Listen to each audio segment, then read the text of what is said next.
Hey guys, do you guys want to talk about some peanuts? Let's talk about some peanuts. A shit food for a shit day and a shit month. Come on. It's you and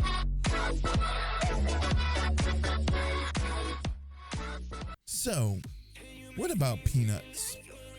Well, everybody eats them and everybody, of course, likes them, but they're kind of the crap food that you eat when you're kind of bored and aggravated and whatever. The thing is that we all know that peanuts are crap. We all know that they're shit. They're just terrible. You just eat them because you want something to eat. And that's kind of the way it goes. You eat them when you're, how should I say, depressed and you're this and you're that. And you're just looking for something to do.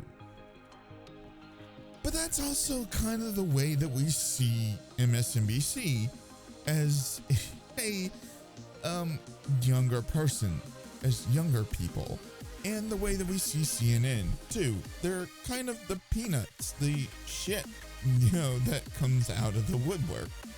We only put them on just as background, just as something to be in the background of what we're watching, because nobody gives a fuck about what goes on in the background. We mostly are paying attention to what goes on Twitter or what goes on YouTube. And in some cases now it comes to the point, why are you even watching what goes on in the background? Or why do you have the background even on? That kind of makes the sense now because of what the background is doing. Because the background has got so shitty and so sour tasting that it's not even worth even trying to even taste the point of even watching the background anymore, or even having the background even on, or even hearing Anderson Cooper's voice on there. It's just, or even I could go even further. Morning Joe, or her fucking name, Joy Ann Reid. I don't want to fucking hear it anymore.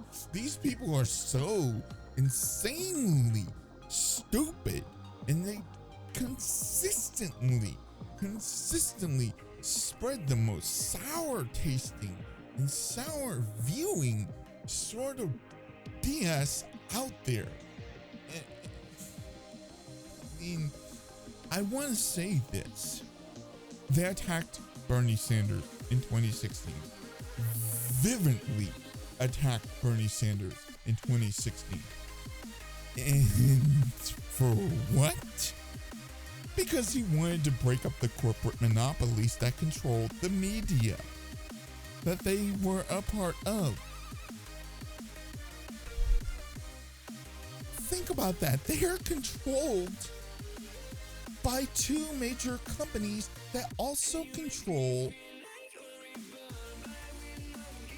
other media sources that pay for, ads to be put on their media sources, and then pay bonuses for them to run airtime, for them to cover their, other shows on different other, platforms and so forth.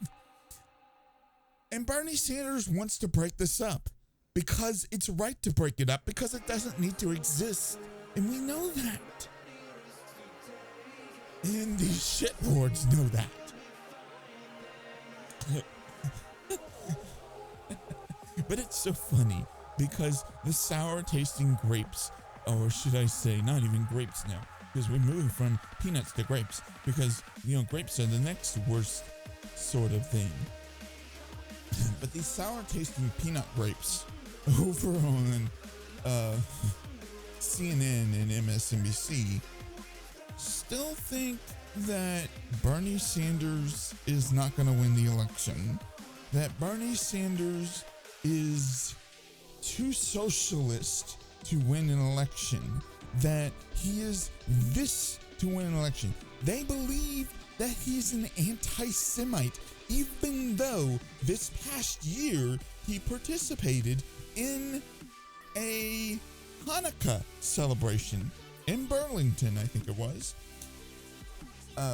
lit a menorah, said Jewish prayers, participated, like I said, in the whole entire celebration, did everything.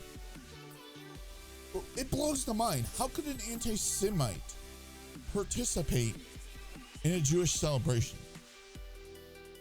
What would an anti-Semite be doing in a Jewish celebration? Come on, dude. That doesn't make any sense. We have to think about that, because a Jewish, I don't mean to say that. I mean to say anti-Semite would not participate in this. No, they would be going there and shooting people up. That's what they would be doing. But the sour grapes and peanuts over at MSNBC don't believe that. The other thing is, this whole story about Elizabeth Warren and the rough draft transcript that was at the phone bank of Bernie Sanders' campaign or whatever. I mean, come on. And then, of course, Elizabeth Warren. I don't even know what to fucking say. I mean, literally, you don't run. You don't sit back and,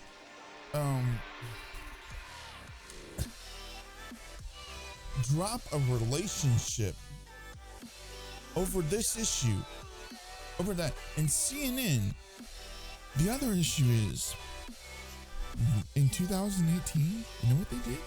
You know what the sour grapes did in 2018? The peanuts and sour grapes did in 2018? When Alexandria Ocasio-Cortez, another socialist, ran, they said a socialist who is also a woman couldn't win from what I know, election against Joe Crowley. And yet now they're sitting back saying that Bernie Sanders is saying that Elizabeth Warren couldn't win or can't win an election against Donald J. Trump.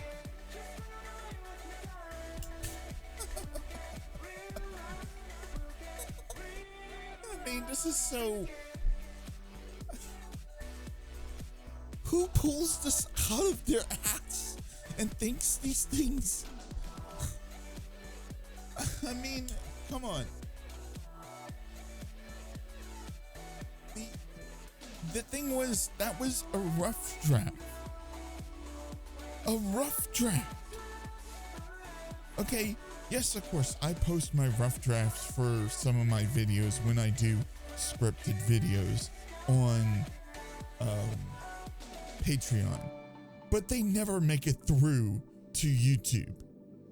They never make it through as the final product. That's known. That's exactly how it is. I edit out stuff. I edit out things that I know are going to be problematic, and I fix the draft. That's what it is. I fix those issues. And then, of course, she makes up this whole story. Well, the peanuts and the sour grapes makes up this whole story that there was this meeting between her and Bernie Sanders in 2018. And I want to ask this one little question to Elizabeth Warren. Why wasn't Elizabeth Warren hosting this in 2018 when there wasn't an election? Why wasn't she talking about it in 2018 when there wasn't an election, when she was sitting back saying that Bernie Sanders is her friend, air quotes?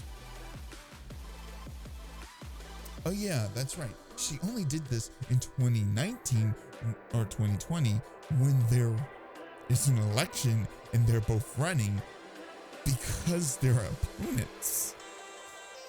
Because she has the establishment corporate elites who consistently back her, consistently give her praise, and consistently give her all these other things, including money, including other jewels and pretty things and whatever, blah, blah, blah, blah, blah, and praise and whatever have you. They give her everything, and she likes it, and that's the way things are.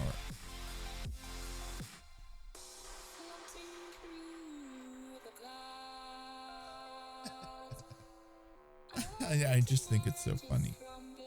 I just think it's so funny because it's ridiculously stupid. It's ridiculously dumb that a friend would get up here and then bash another friend over some petty issue like this. And then there's another thing to note about CNN and those sour grapes. In 2018, when Joe Crowley lost, after CNN said that Alexandria Ocasio-Cortez couldn't win because she was too left-wing or whatever, just like they did to Bernie Sanders in 2016, they started saying, "Oh, we're on board with this 28-year-old woman who won the congressional House District of New York's 14th, whatever. Oh, we're so on board with this and this and this. Oh, we praise Alexandria Ocasio-Cortez. Oh, we do this and blah, blah, blah, blah, blah." Oh, bullshit like that. They were praising her. The bananas, well, now I can say bananas. The bananas were praising her. God, I go from one thing from one plant to another plant to discuss this. That's what CNN and MSNBC is. Plants that you eat that are just terrible.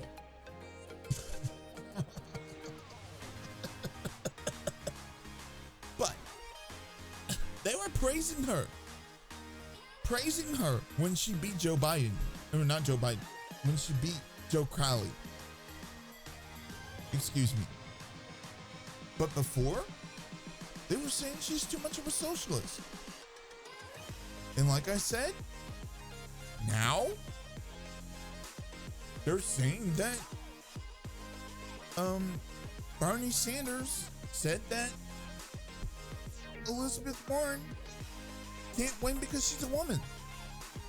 But yet, Bernie Sanders for 40, 50 years supported women, LGBT rights. He marched in an LGBT pride parade as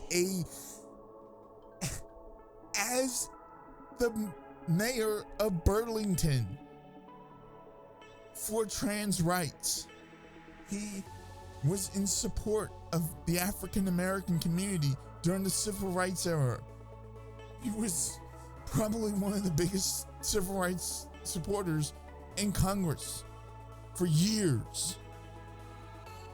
He's a feminist. There's a long laundry list of things that he is. And he hasn't changed on a lot of things in decades on policies. He's had these policies that he's got now for years.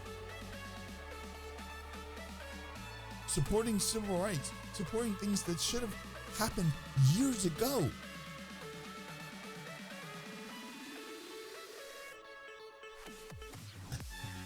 But the neo-libs over at CNN don't give a... All they care about is woke scolding Bernie Sanders, just like they woke scold Alexandria Ocasio-Cortez. That's all they care about. That's all they give a fuck about. That is it. And the other thing that they care about is their corporate ownership and the media markets, whatever it is, oh God, the people who own them, the, how should I say, monopolies who own them, who should be broken up, and they know should be broken up because they know that it's kind of illegal for what they're doing. And do you know what we've done to monopolies in the past? Do you remember what progressives have done to monopolies in the past? Do I have to tell you what progressives had did to monopolies in the past? Oh yeah. Yeah. It got dirty. It got very dirty. Remember Teddy Roosevelt? Remember the Standard Oil thing? Yeah, Standard Oil was making trillions of dollars. Your owner was basically a trillionaire in today's standard. And Teddy Roosevelt said, no, fuck you. We're taking your whole monopoly apart, and destroyed it with the Antitrust Act. Destroyed the entire monopoly. That company does not exist anymore and hasn't existed since. And CNN knows that that's exactly what Bernie Sanders will do to Comcast, to AT&T. I mean, we can look into the finances with AT&T. I mean, they were literally behind the idea of, how should I say, making television networks to where everybody had to pay for packages and had to pay, for different things like pay for the sports package, pay for the, the movie package, pay for different other things, pay for different shit that didn't need to be paid for. They were basically making money out of air on television, which to me is illegal. And Comcast was doing the same thing.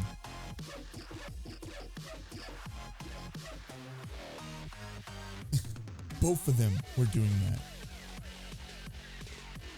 They were literally doing that. And then for decades, you know what AT&T was doing for decades? Overcharging people for cellular bills. Yes, of course, it cost only $30 to run the network. But they don't give a shit about that. They charge you $200. $30 to run a network, to get internet, to get this, to get that, to get whatever, to have full access to the internet, to have full access to call people anywhere in the world, and to have whatever, to have your entire phone operated, $30. Yet they charge you $200 for it. And this includes free text. It includes free messaging, free this, free that, whatever. All included in the $30. Yet they charge you $200 for it. They've been swindling people for years. And people know it. AT&T knows it. And they don't give a shit because they still want to do it. They want to swindle people. They want to swindle as many people as possible. And that's why they vote against Bernie Sanders. That's why they try to get it to where people don't vote for Bernie Sanders. That's why they attack him day in, day out. When they run something, it's always an attack against Bernie Sanders. Always.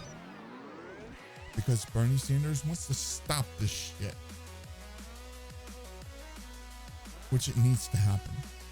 People don't need to be paying $200 for a cell phone bill. People don't need to be paying $300 for cable TV. People don't need to be paying $80-something for internet when it only costs $15 or $10. And what's worse is that these companies say, oh, it's $25 for a television network. Well, if it's $25 for a television network, then why does it go up to to 200 at the end of the month, or at the beginning of the next month, or at the end of the next month, I meant to say. Why isn't $25 for a year? For all 12 months. Not just for 30 days, for 360 days. 360 days every single year that you're on the network.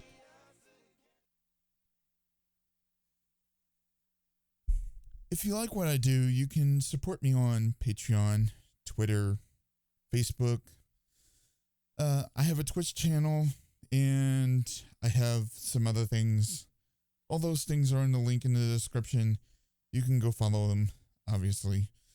I post my scripts on Patreon, so if you want to see my scripts and what I do, they're there. And note, I do post rough drafts there, and no, I don't post bullshit like CNN or MSNBC or Politico or the rest of them do. So you can go ahead, and if you want to bash me like CNN or MSNBC, go ahead on. I don't give a shit. Thank you. As some of you may know, I spent 4 years of my life here in Chicago. It had been 9 years since the Brown versus Board of Education Supreme Court decision that desegregated schools in America. But the school officials here in Chicago at that time had still refused to meaningfully desegregate the city's public schools. Black schools were overcrowded and underfunded, with many students forced to share chairs and desks. Meanwhile, a report at that time found over 380 white classrooms were completely empty. But instead of putting black children in those empty classrooms, the school officials decided to put old trailers. You know what old trailers look like? Put old trailers on the black school grounds. And those trailers were called Willis wagons after the Chicago school superintendent of that time, Mr. Benjamin Willis. Those trailers were a monstrosity. Students would boil in the heat and freeze in the cold. They were infested with rats. They were an insult and a disgrace. And the community fought back. One day, many of us went to the spot where they were planning to put the trailers. We were corralled by the police and told not to cross a line. Well, some of us did cross that line. And, of course, we were arrested.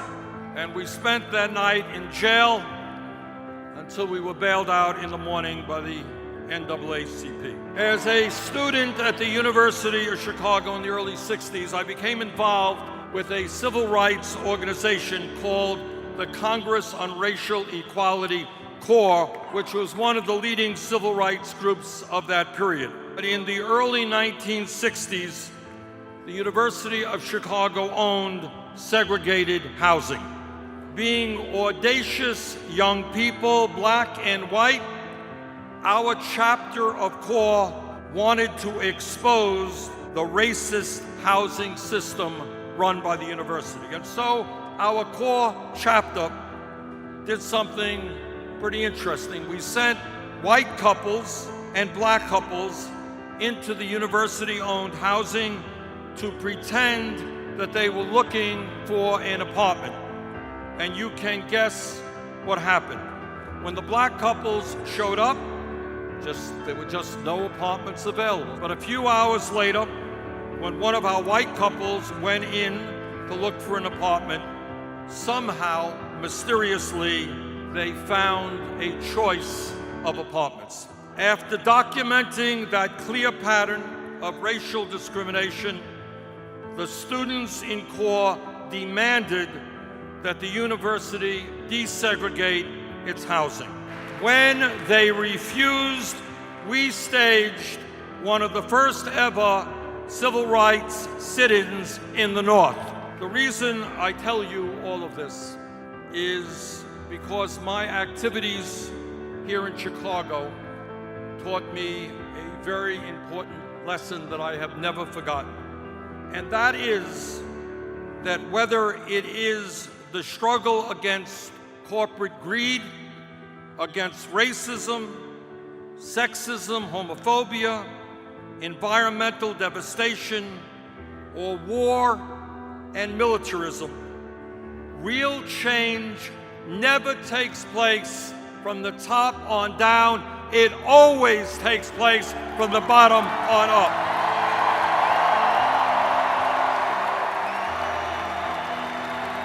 Have we made progress in civil rights in this country since the early 1960s when I lived here in Chicago? And the answer is yes, we have.